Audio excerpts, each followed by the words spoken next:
This afternoon I'm talking with Andy Hammett, who is the Sales Director at Collabnet, sponsors of the 10th anniversary drinks reception at the close of day one at this year's Agile Business Conference.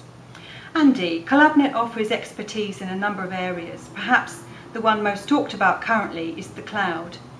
What impact is Agile having on development projects in the cloud? I think what we're seeing in the enterprise is that Agile development methodologies are becoming more mainstream, and that's driving a lot of change in organisations to look at new ways of delivering and developing software. One of the vehicles for doing that is developing software in the cloud or delivering software via the cloud to end users or customers. Could you explain in more detail your enterprise cloud development strategy?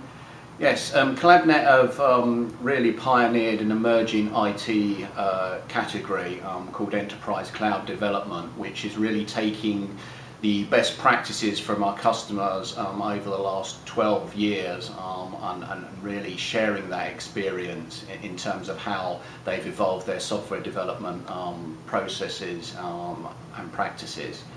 There's 5 key steps to that. The first of those is embracing the cloud, which is all about centralizing your software IP, getting it all in one place, centrally managing the assets.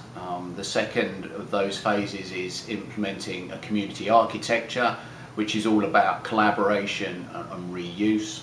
The third phase is really around codifying your development processes, a big part of that being having standard ways to do your software development, whether that be Agile, Kanban, whether that be Waterfall or Water Scrumfall.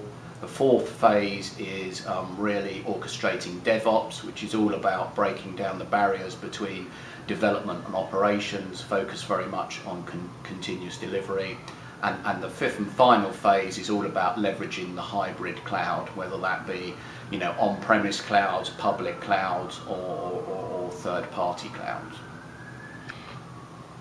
What do you think is the single most valuable benefit of Agile?